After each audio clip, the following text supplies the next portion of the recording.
Hello and welcome to the Wolfchase Toyota Insider of the Memphis Tiger Network. I'm Jeff Bridwell alongside April Howdy. And Coach, you go on the road, you get a split, which going on the road, getting a split in the league, not a bad thing. I know you always want to be greedy and get both wins, but you come away 1-1 from that road trip. Yeah, you always say if you can win at home, split on the road, you put yourself in a really good situation. I was glad that we bounced back Sunday and got that win. You started off at Temple Friday, a 3-0 loss, and we talked before the show. Temple, very, very good this year. Their offense is very dynamic. They have probably the best setter in the conference. Ball control is impeccable, and they're just a better team. You know, I think we told our team afterwards that that's the standard. If we want to get there to the top of the conference this season, that's what we need to improve to get better. I don't think we played our best, but good teams always make you feel that way. So I just give credit to Temple. I think they're a very good team this season, and there's someone to watch out for as we keep going here. Stayed on the road at UConn, got a 3-1 win. That was a big win for a lot of reasons. Road trips are usually well planned out, and just things happen sometimes. There was a bus breakdown. You guys had to cab it over to the arena. But what can you say? Great focus by your team. Didn't let that bother them. Went to work and got that win. Yeah, we needed that, and honestly, I think it helped us shift our perspective a little bit of sometimes things don't go your way, but you still got to show up and play. I knew we needed that game Sunday because that kind of keeps us in the middle of the pack here in the conference, and there's definitely starting to see some separation, even though we're only 4 matches in, is that it's these early games, you got to pick up these W's to keep yourself in the hunt. And as we talked, last year, the year before, mentally, without a conference tournament, you got to stay in the hunt. Yeah. Otherwise, it really becomes a long season as you get into November. You started out up 2-0 at UConn, went to the intermission. They came back, made it a 2-1, but you didn't leave much doubt in that fourth set. 25-17, I believe, was the final at fourth set to put it away. And we had some really good performances. Mackenzie Hayes has struggled the last couple of matches, but she was on fire. 18 kills, only 1 error. Summer Morgan had a great match.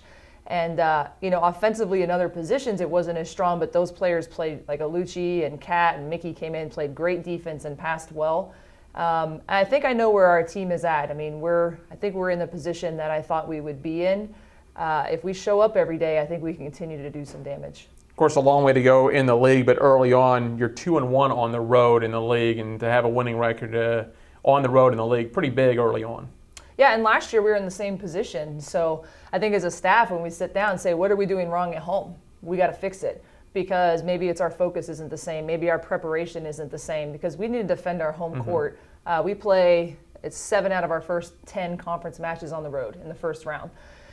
So we're home this weekend, then we go back-to-back road trips. So if we can, take care of business this weekend at home, and we know we've been playing well on the road, then I think that sets us up in the next 6 matches to put us in a good position going into round 2. You mentioned being at home this weekend. You'll start it off with South Florida. The record might not indicate it because they've had a very tough schedule. That's a very good team in USF coming to town. Yeah, and they just picked up a big win Sunday coming back down 0-2. They're playing with a lot of heart, a lot of fight. Courtney's done a great job there. They have pretty much a brand new team. They have a lot of transfers and things came in. So I think it's just a matter of time until they really start clicking.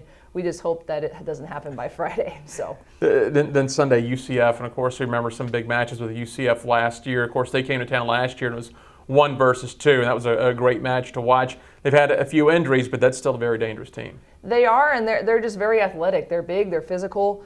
Unfortunately, their best player has been out, and their head coach has had some personal things. So they've had some adversity, but they've been battling. So as a coach and a fan, it's nice to see a team respond when their back's against the wall. Again, it's unfortunate the things going on within the program, but of course our best wishes to them for her speedy recovery and for the other issues as well. Should be a good weekend at home. Hopefully you get the wins, but of course volleyball, I believe, is the only home sport for the weekend at the University of Memphis, so a chance to get those fans out and fill up the field house. Yeah, fill it up, and then the next thing, go to the Ole Miss game the following weekend. But let's get the 2 wins this weekend. It'd be great to have the fans out. We've had great support so far, and the fans definitely help. I think we know we want to get 2 W's this weekend, again, to position ourselves at the top of the conference. Sounds good. Thanks, Coach. Okay. That's April Howdy, women's volleyball coach at the University of Memphis. I'm Jeff Brightwell for the Wolfchase Toyota Insider on the Memphis Tiger Network.